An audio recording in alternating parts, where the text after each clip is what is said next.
नमस्कार, आप देख रहे हैं फौजी जनता पार्टी का यूट्यूब चैनल और आज हमारे साथ चर्चा में है फौजी जनता पार्टी के राष्ट्रीय अध्यक्ष राम मेहर मलिक जी।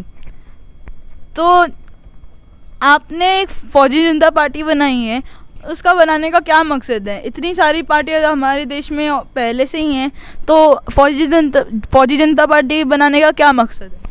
हाँ, बिल्कुल आपने सही कहा है। देश में 2500 से भी ज़्यादा पॉलिटिकल पार्टियां हैं, लेकिन दुख इस बात का है कि जो हमारे महान शहीदों ने, यानी जो अंग्रेज़ों को यहाँ से भगा के गए थे, अपनी शहीदियाँ दे के चले गए, जो सपना उन्होंने देखा था उस भारत का निर्माण आज तक नहीं हुआ है। यानी जो भी राजनीतिक पार्टियां यहाँ पिछले 73 साल में आई हैं, वो केवल अपने राजनीतिक एजेंडे लेके आई हैं, अपने एक किस्म से दुकानें चला रही राजनीति की।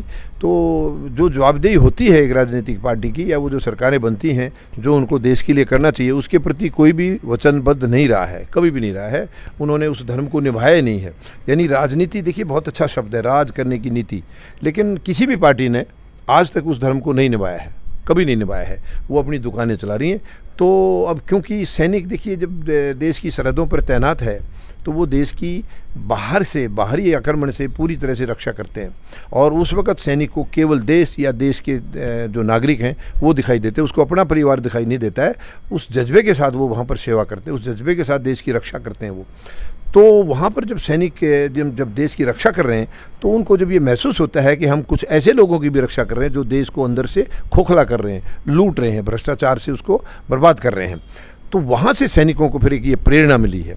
ये प्रेरणा मिली है कि ये सरकारें कोई भी जो है जवाबदेह नहीं है, कोई अपनी देशवासियों के प्रति उनका क्या कर्तव्य है उसको समझती नहीं है। तो ये सैनिकों ने फिर इसका ये ऐलान किया कि क्यों ना हम खुद राजनीति में आएँ, और जिस भावना के साथ, जिस हौसले के साथ, जिस जज्बे के साथ हम देश की सीमाओं की रक्षा करते थे, उसी जज्बे के साथ हम क्यों ना देश की अंदर से भी देश को सुधारेंगे। यानी जो देश की राजनीति में जो गंदगी फैली हुई है, हम उस गंदगी को भी क्यों ना ख़त्म करें। यही मकसद लेकर के फौजी जनता पार्टी का जन्म हुआ है। तो कोई सैनिक देश के अंदर सैनिक के तौर पर सेवा करेगा, मतलब जो आपकी पार्टी है वो उसके लोग देश के अंदर जो सैनिक के मतलब अंदर से सैनिक की तरह करेगा, या फिर वो एक बस राज करने के लिए करेगा? नहीं, देखिए सैनिक जो है, राजनीति जो करना है, सरकार बना करके जनता की सेवा करनी है, पूरे देशवासियों की सेवा करनी है, वो सेवा करेगा। लेकिन उसके अंदर क्योंकि वो सरहदों की रक्षा करता आया, तो वो जज्बा, वो चरित्र उसका, वो ईमानदारी और वो डेडिकेशन उसके अंदर हमेशा रहेगा, उसके काम में हमेशा नजर आएगा। और ये केवल सैनिकों की पार्टी नहीं है, मैं आपका ये भी मैं साफ कर दूं, ये केवल सैनिकों की पार्टी नहीं है। इस पार्टी का जो नाम रखा गया है फौजी जनता पार्टी, यानी कि फौजी और जनता, जनता का मतलब है देश की जनता। तो फौजी और देश की जनता मिलके इन्होंने इस पार्टी का नाम फौजी जनता पार्टी रखा है। तो इसमें सारे सैनिक ही नहीं रहेंगे, जो चुन के जाएंगे हमारे विधायक के तौर पर या सांसद के तौर पर, जो प्रतिनिधि चुन के जाएंगे, वो उनका चरित्र जो है वो एक सैनिक का ही चरित्र होगा। मतलब हम ऐसे लोगों को चुन के भेजेंगे, वो बेसिक चाहे सिविल से हैं या भूतपूर्व सैनिक हैं, तो भूतपूर्व सैनिक नहीं है और सैनिक जो सिविलियन हैं उनके अंदर भी चरित्र जो है वो सैनिक का होगा, वही जज्बा होगा, वही ईमानदारी और डेडिकेशन होगा। उन्हीं को हम चुन करके भेजेंगे, ताकि जो मकसद है फौजी जनता पार्टी के बनाने का, वो मकसद पूरा हो सके।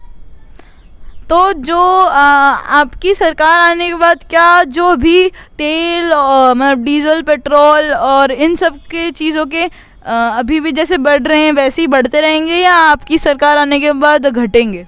नहीं, हमारी सरकार आने के बाद में बढ़ने का सवाल ही नहीं है। हमारी सरकार आ ही इसलिए रही है। आज ये कीमतें क्यों बढ़ रही हैं? क्योंकि सरकारें गैर जिम्मेदार तरीके से काम कर रही हैं। कोई सरकार जिम्मेदारी मान ही नहीं रही है अपनी। ये वर्तमान सरकार जो अभी केंद्र में बैठी है 6.5 साल से, बड़े लंबे वादे करके आई थी, बड़े लंबे वादे। इन्होंने तो दर्द दिया है जनता को, दर्द तो पहले भी सब ने दिया, लेकिन इन्होंने सबसे ज़्यादा दर्द दिया है। और हमें ये प्रेरणा इसी वजह से मिली है कि ये सरकार बहुत लंबे वादे करके आई थी, दुनिया भर की झूठ बोल के आई थी, और ये कहीं भी अपनी बात पर टिके नहीं है। तो फौजी जनता पार्टी की जिस दिन सरकार बन जाएगी, मैं विश्वास दिला सकता हूं, पूरी देश की जनता को मैं भरोसा दिला सकता हूं कि आपको हर एक को अपना अपना हक मिलेगा। गरीब को गरीब का हक मिलेगा, मजदूर को मजदूर का हक मिलेगा।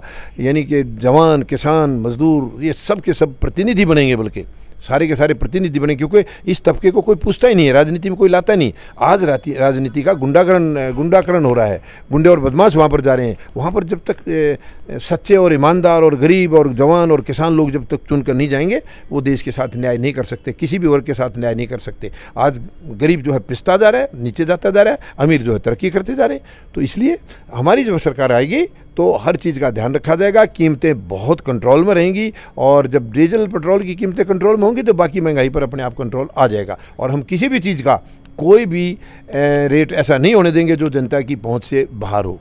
तो इसका मतलब आपका कहना ये है कि आपकी सरकार सारी चीज़ों को कम रेट पे लाएगी। और मेरा आपसे एक सवाल भी है कि आपने कहा कि इस सरकार ने मतलब आपको राजनीति में घुसाया है, तो मतलब मेरा सवाल ही है कि क्या इस सरकार की वजह से आप राजनीति में आए हो? यस, देखिए दर्द तो पिछली सरकार, तो ऐसे तो कांग्रेस ये सब भी थी, तो आपने उनके टाइम पे क्यों नहीं आए, आप इस बीजेपी के टाइम पे क्यों? देखिए वो भ्रष्टाचार तो पहले से था, और हम लोग अभी अचानक से नहीं हुआ है, हम लोग पहले से, बहुत पहले से सैनिक जो है ना, मुझे भी सेना से सेवानिवृत्त होकर 26 साल हो चुके हैं। हम लोग बहुत पहले से कोशिश में लगे थे, लेकिन देशवासियों की तरफ से भी ज़्यादा आगे बढ़ावा नहीं मिल रहा था, क्योंकि इस देश में ऐसा कोई सिस्टम नहीं था कि आगे कुछ राजनीति में सुधार हो सकता है, नहीं हो सकता है। लेकिन इस सरकार ने, वर्तमान सरकार ने बेहद दर्द दिए हैं, बहुत ज़्यादा दर्द दिए हैं। इसकी वजह से फिर हमने ठान लिया है कि अब और देर नहीं, अब हमें तुरंत राजनीति में एंट्री करनी होगी, और आम जनता का, आम पब्लिक का, आम देशवासियों का भला हमको करना होगा। आज के लिए इतना ही। आप देख रहे हैं फौजी जनता पार्टी का यूट्यूब चैनल। धन्यवाद। धन्यवाद। जय जवान, जय किसान, जय हिंद।